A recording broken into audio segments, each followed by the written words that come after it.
BNP সরকারকে আমরা জানাতে চাই, বলতে চাই, খাল কেটে আওয়ামী লীগ আনার চেষ্টা করবেন না।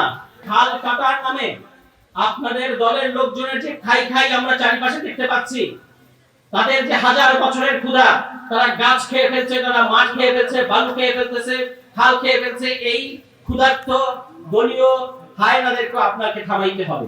এই পাবনার কলঙ্ক চুপ্পু, সে কিন্তু এখনো বঙ্গভবনে বসে আছে। আপনাদের প্রতি আমাদের আহ্বান, এই যে পাবনার কলঙ্ক চুপ্পু, তাকে আপনারা পাবনায় অবাঞ্ছিত ঘোষণা করেন।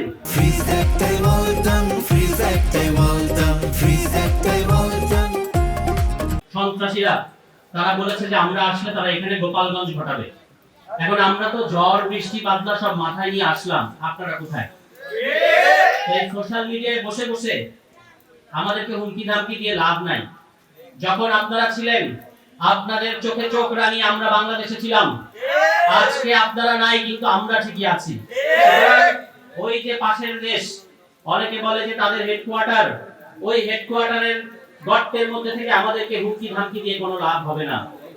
বাংলাদেশের জনগণ, আবু সাইদ, হাদি, ওয়াসিম, তারা যে বিরোচিত রক্তের মাধ্যমে এই জুলাই গণঅভ্যুত্থানকে সফল করেছে, এই জুলাই গণঅভ্যুত্থানকে আমরা আবারও প্রয়োজনে রক্ত দিয়ে হলেও রক্ষা করে যাব। আমরা তাদেরকে বলি যে বাংলার ঘরে ঘরে শত শত হাজার হাজার লক্ষ লক্ষ কোটি কোটি হাদি তৈরি হয়ে আছে। এক হাদিকে মারবেন, লক্ষ হাদি দাঁড়িয়ে যাবে। বক্তব্য মনে করে দেখেন যে স্যার একটারে গুলি করি, একটাই মরে, বাকিটি যায় না। বাকিটি কোনোদিন যাবে না। তারা আবাবিল পাখির মতো বাংলার পথ ঘাট দখল করে নেবে। সুতরাং বিএনপি সরকারকে আমরা জানাতে চাই, বলতে চাই, খাল কেটে আওয়ামী লীগ আনার চেষ্টা করবেন না। এবং আজকে আমরা যেখানে আছি, এই পাবনা বাংলাদেশের একটা ঐতিহ্যবাহী জেলা, কিন্তু দুঃখের মধ্যে বলতে হচ্ছে এই পাবনার কলঙ্ক চুপ্পু, সে কিন্তু এখনো বঙ্গভবনে বসে আছে। আপনাদের প্রতি আমাদের আহ্বান, এই যে পাবনার কলঙ্ক চুপ্পু, তাকে আপনারা পাবনায় অবাঞ্ছিত ঘোষণা করেন। সে এক পলাতক আসামি, আওয়ামী লীগের দল করতো, এখন সে বিএনপির পক্ষে, বিএনপির ধামা ধরে এখনো পর্যন্ত আমাদের বঙ্গভবন দখল করে আছে। আপনারা যদি আমাদেরকে জিজ্ঞেস করেন যে জুলাই গণঅভ্যুত্থানের একটা ত্রুটি কি, সে একটা ত্রুটি হচ্ছে গণভবনের মিছিল বঙ্গভবনে যায় নাই। এই বাংলাদেশে আপনার পরিবারের ভবিষ্যৎ, এই বাংলাদেশে আপনার দলের ভবিষ্যৎ, এই বাংলাদেশে আপনাকে থাকতে হবে।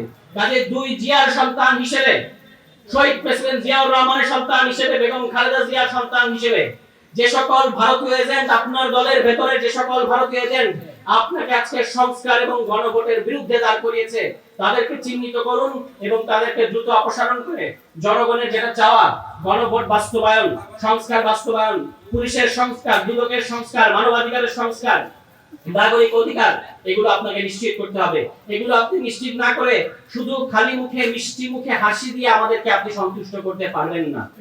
এবং খাল কাটার নামে আপনাদের দলের লোকজনের যে খাই খাই আমরা চারিপাশে দেখতে পাচ্ছি, তাদের যে হাজার বছরের ক্ষুধা, তারা গাছ খেয়ে ফেলছে, তারা মাঠ খেয়ে ফেলছে, বালু খেয়ে ফেলতেছে, খাল খেয়ে ফেলছে। এই ক্ষুধার্ত দলীয় হায়নাদেরকে আপনাকে থামাইতে হবে।